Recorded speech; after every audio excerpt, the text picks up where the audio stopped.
So if you look back at the history of humanity, or if you look at what's left of indigenous people, you quickly come to understand that human beings evolved to live in small, what we call human scale, for a good reason, small groups of people, face-to-face communication, the experience of being in close communion with other people.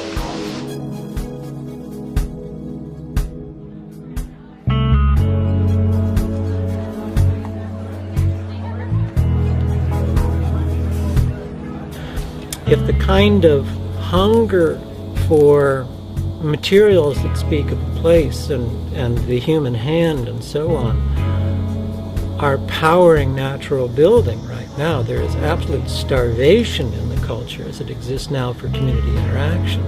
And so it's a tremendous need waiting to be met. You know, we have all kinds of synthetic substitutes, if you will, for community now. These things where people try and get together to do things. But the ability to walk out your door and get your required daily dose of human interaction with people who aren't part of your nuclear family is absolutely going unmet. And so that's why that the work that's happening up in Portland with the village building convergence and city repair and so on excites people so much, because it is the ends toward which natural building was ultimately meant to be the means.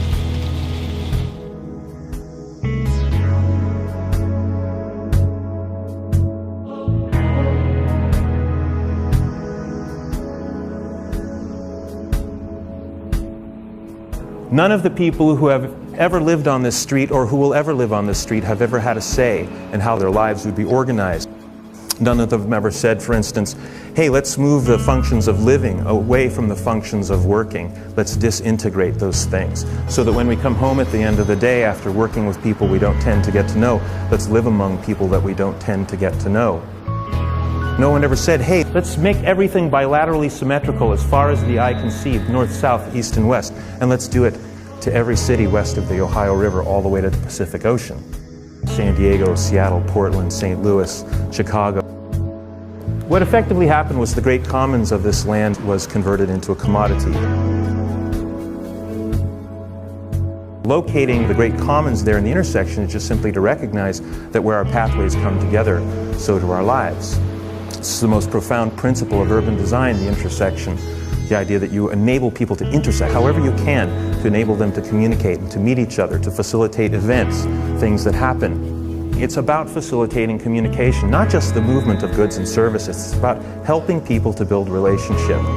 Everything goes on in the piazza, and I suppose you could say conversely that if you don't have a piazza, if your neighborhood doesn't feature even one public square, how much is going to be going on? That principle of build it and they will come, or build it and something will happen. What if it's not there? What if you think you have freedom of assembly and nowhere to assemble?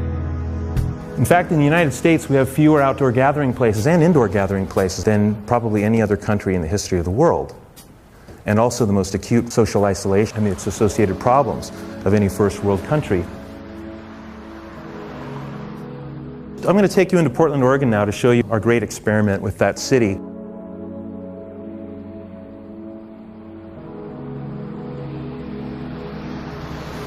We looked at the city as a whole. We compared it to village-based cultures that have many more gathering places and ways to connect. We noticed by these comparisons that Portland alone was missing between 1,500 and 5,000 outdoor public gathering places.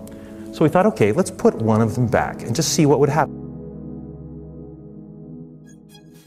In advance of this day, when we came out to paint the street without permission, we were building these little structures in an adjacent yard about a block away. A place for neighborhood news, a 24-hour tea station, a family-sized bench, a kids' clubhouse, a place for art and poetry, all these trading installations, a stage, and a little library. And of course, what we were doing was we were seeding a garden of the village. We were regrowing the village heart with all of the functions and amenities that you'll find. Go to Europe, go to Africa, you'll find all this vitality at the village heart. So we were saying, we can have that too, we ought to have it. What we were doing was calling attention to the fact that we didn't have even one public square in the entire city, not one public living room. But we built one in Portland, and it had this incredible catalytic effect. It was so inspirational to a city that it had never even known what this could be like. It said that there is a place where we all belong, where time and space is not for sale. It was so successful in building community, it's just the barn raising. It's not even a new idea. It's an old idea that is our absolute birthright. Get together, do something that uplifts the common life, build relationships that way, dance, eat together, wake up the next day with new ideas, not so afraid of each other or the world. So very logically here in the Sunnyside neighborhood, you see the neighborhood taking their emblem, the sunflower, their logo, and laying it down on the street. So it's a very exciting thing. You just build an example, people experience it spatially, and then they can start to talk about it, and then other people want to do it.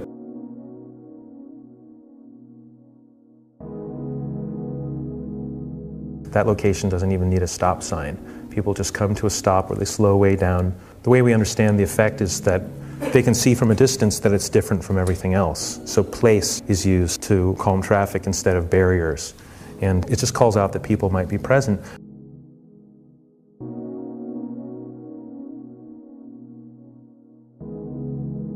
Those are small projects, and so are these. And each one of them is really a node. It's a way that people connect, intersect with each other. It's something that draws them, attracts them, gives them something to talk about. Here again, another household giving up part of their front yard to create a little gathering place for the community. So people actually perceiving that they can go over the lines and invite other people, even strangers, to come onto their space, to just linger for a while, overcoming their fears.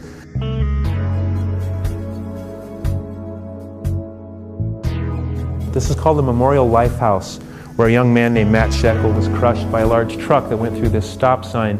His bike was locked to the base of the stop sign, and people kept bringing flowers and mementos. He was very popular in the alternative transportation culture. His mother would come and sit on the corner and cry. And finally, one of the neighbors, the woman who lives on this corner, who had held Matt when he was dying in his last few moments, she came out and invited people to just take a piece of her property and make a memorial to Matt's life.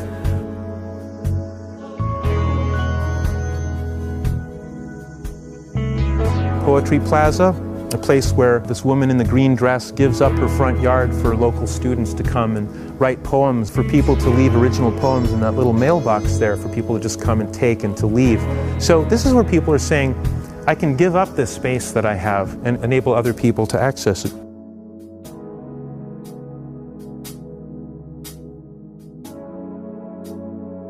This is one of the biggest things that we've ever done. This is a building that's made out of all recycled and natural materials. Even the steel is recycled. It's a facility that takes stuff that's going to the dump, filters it, and sells it back to the public. Old 2x4s, toilets, stuff like that. Tons and tons of stuff goes out of the waste stream, including what the building itself is made out of.